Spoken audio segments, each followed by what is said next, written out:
నమస్తే, welcome to ప్రజా ప్రతినిధి న్యూస్. ఆగస్టు 9న ప్రపంచ ఆదివాసీ దినోత్సవం పురస్కరించుకుని నెల 2వ తేదీ నుండి 12వ తేదీ వరకు ప్రపంచ ఆదివాసీ దినోత్సవ వారోత్సవాల భాగంగా తెలంగాణ ఆదివాసీ గిరిజన సంఘం ఆధ్వర్యంలో దుమ్ముగూడెం మండలంలో ములకపాడు సెంటర్ నుండి ఎంఆర్ఓ ఎంపీడీఓ కార్యాలయం వరకు భారీ ప్రదర్శన అనంతరం ఎంఆర్ఓ కార్యాలయం ముందు ధర్నా చేశారు. స్థానిక డిప్యూటీ తహసీల్దార్కి వినతి పత్రం ఇచ్చారు. తర్వాత ఎంపీడీఓ కార్యాలయం ముందు ధర్నా నిర్వహించి ఎంపీడీఓకి వినతి పత్రం సమర్పించడం జరిగింది.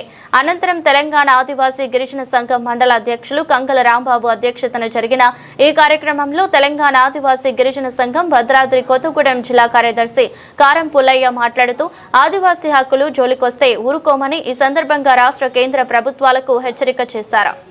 ఆదివాసీ దినోత్సవాన్ని పురస్కరించుకొని ఈరోజు భారీ ఎత్తున ర్యాలీ చేయడం అనేది జరిగింది. ఎంఆర్ఓ ఆఫీస్ వరకు ముట్టడి కార్యక్రమం చేయడం, అలాగే ఎంపీడీఓ కార్యాలయం ముట్టడి కార్యక్రమం చేయడం. దీని యొక్క ముఖ్య ఉద్దేశం ఏంటంటే మనకి భవిష్యత్తులో ఆదివాసీలకి చాలా ఇబ్బందికరమైనటువంటి పరిస్థితి రాబోతూ ఉంది.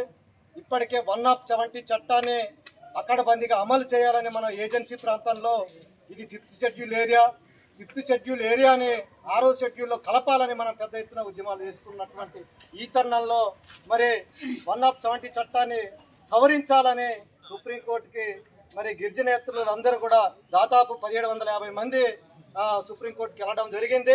ఖచ్చితంగా సుప్రీంకోర్టు తిరస్కరించాలని పెద్ద ఎత్తున మన ఏపీ జిఎస్ అంటే ఏపీ గిరిజన సంఘం, అలాగే తెలంగాణ ఆదివాసీ గిరిజన సంఘం, 2 సంఘాల ఆధ్వర్యంలో మనం కోర్టుకి పిటిషన్ వేయడం జరిగింది. అందులో భాగంగా ఈరోజు ఈ కార్యక్రమం చేపట్టడం అనేది జరుగుతూ ఉంది. అదేవిధంగా తరతరాలుగా సాగు చేస్తున్నట్టు కోడి భూములకు హక్కుపత్రాలు ఇవ్వాలి, అరెస్టు దాడులు ఆపాలి, ఖబర్దార్ మా ఆదివాసులు జోలికొస్తే ఖబర్దార్ అని ఈరోజు తెలంగాణ ఆదివాసీ గిరిజన హెచ్చరిక చేస్తా ఉన్నాం. అదే కాదు, మరి ఆదివాసీ గ్రామాల్లో ఈరోజు మన 5th షెడ్యూల్ ఏరియా, అలాగే 1996లో పీసా చట్టం వచ్చింది.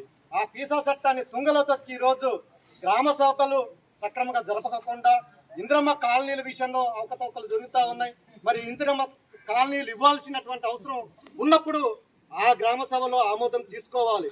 ఆ గ్రామ సభలో ఆమోదం తీసుకోకుండా వాళ్ళ ఇష్టరాజ్యంగా మరి రాష్ట్ర ప్రభుత్వం ఎమ్మెల్యే సంతకాలు పెడితే ఇవ్వాలి అనే దాంతో ఉన్నారు. దీన్ని ఖచ్చితంగా వెనక తీసుకోవాల్సినటువంటి అవసరం ఉంది. పీసా గ్రామ సభ జరిపి అప్పుడు ఇంద్రమ్మ కాలనీలు ఇవ్వాల్సినటువంటి అవసరం ఉంది.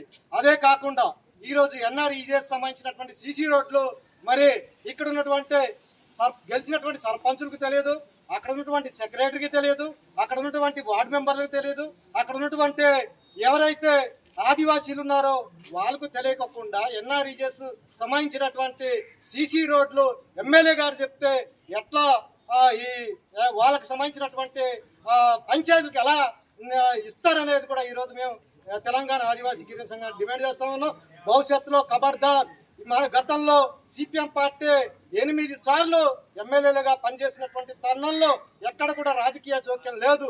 ఆ ప్రాంతంలో ఉన్నటువంటి ఆదివాసీలకి ఏ రాజకీయ భేదాలు లేకుండా అక్కడ అందరికీ అన్ని ఫలాలు అందే విధంగా అప్పుడున్నటువంటి ప్రజాప్రతినిధులు పనిచేశారు. ఇప్పుడు కూడా అదే తరుణంలో అదే పద్ధతిలో పనిచేయాలి తప్ప ఈరోజు ఇక్కడ ఉన్నటువంటి సర్పంచులు ఉన్నారు. ఆ సర్పంచులు కూడా ఆ ప్రాంతంలో ఏ నిధులు వచ్చినా సర్పంచ్కి తెలియపరచాలి. ఆ సర్పంచ్కి తెలియకోకుండా ఈరోజు ఇష్టారాజ్యంగా చలామణి అవుతున్నటువంటి పరిస్థితి ఉంది. అదే కాదు, గ్రామ సభ ఉందంటే సర్పంచ్ గారికి రేపు గ్రామ సభ ఉంటే ఈ రోజు చెప్తున్నటువంటి పరిస్థితి కూడా ఈరోజు సర్పంచులు పరిస్థితి కనిపిస్తూ ఉంది. సర్పంచులు ఈ దేశానికి రాష్ట్రపతి ఎట్లయితే ప్రధాన పౌరుడిగా ఉన్నతమైనటువంటి పదవిలో ఉన్నారో అదేవిధంగా ఈ భారతదేశంలో మరి సర్పంచే ప్రధాన పౌరుడిగా ఉన్నాడు. ఆ సర్పంచ్కి తెలియకుండా ఏది జరగడానికి వీల్లేదు. భవిష్యత్తులో ఇక్కడ ఉన్నటువంటి 5th షెడ్యూల్ ఏరియాలో ఆదివాసీ ఏరియాలో ఖచ్చితంగా ప్రతి ఒక్కటి కూడా గ్రామసభ ఆమోదంతోనే జరగాలి అనే ఈరోజు తెలంగాణ ఆదివాసీ గిరిజన సంఘం డిమాండ్ చేస్తా ఉన్నాం. జై ఆదివాసీ, జై ఆదివాసీ. అమలు చేయాలి ఆదివాసీ హక్కులను, అమలు చేయాలి ఆదివాసీ హక్కులను. ఖబర్దార్ ఆదివాసీ హక్కులు జోలికొస్తే, ఆదివాసీ హక్కులు జోలికొస్తే